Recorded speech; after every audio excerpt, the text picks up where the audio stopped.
குறள் 1. அகர முதல எழுத்தெல்லாம் ஆதி பகவன் முதற்றே உலகு. குறள் விளக்கம். எழுத்துக்கள் எல்லாம் அகரத்தில் தொடங்குகின்றன, அதுபோல உலகம் கடவுளில் தொடங்குகிறது.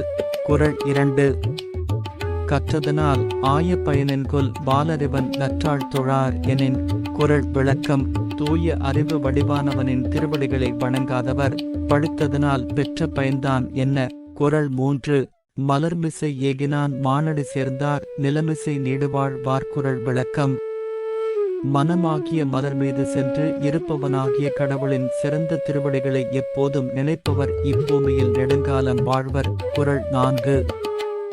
வேண்டுதல் வேண்டாமை இலானடி சேர்ந்தார்க்கு யாண்டும் இடம்பை இல. குறள் விளக்கம்.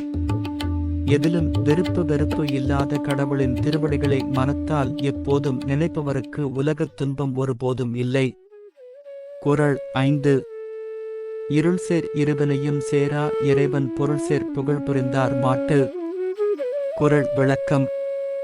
கடவுளின் மெய்மை புகழையே விரும்புவோரிடம் அறியாமை இருளால் வரும் நல்வினை தீவினை என்னும் இரண்டும் சேருவதில்லை. குறள் 6. பொறிவாயில் ஐந்தவித்தான் பொய்திர் ஒழுக்க நெறி நின்றார் நீடு வாழ்வார். குறள் விளக்கம்.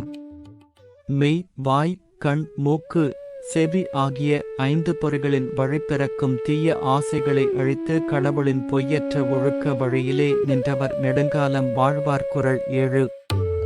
தனக்கு உமை இல்லாதான் தாழ் சேர்ந்தார் கல்லால் மனக்கவலை மாற்றல் அரிது. குறள் விளக்கம். தனக்கு இணையில்லாத கடவுளின் திருவடிகளைச் சேர்ந்தவர்க்கே அன்றி மற்றவர்களுக்கு மனக்கவலையை போக்குவது கடினம். குறள் 8. அறவாழி அந்தணன் தாழ் சேர்ந்தார் கல்லால் பிறவாழி நீந்தல் அரிது. குறள் விளக்கம். அறக்கடலான கடவுளின் திருவடிகளைச் சேர்ந்தவரே அல்லாமல் மற்றவர் பிறவியாக கடலை நீந்திக் கடப்பது கடினம். குறள் 9. கோளில் பொறியின் குணமிலவே எண்குணத்தான் தாளை வணங்கா தலை. குறள் விளக்கம். எண்ணும் நல்ல குணங்களுக்கு எல்லாம் இருப்பிடமான கடவுளின் திருவடிகளை வணங்காத தலைகள் புலன்கள் இல்லாத பொறிகள் போல இருந்தும் பயன் இல்லாதவையே. குறள் 10. பிறவிப் பெருங்கடல் நீந்துவர் நீந்தார் இறைவன் அடிசேராதார். குறள் விளக்கம்.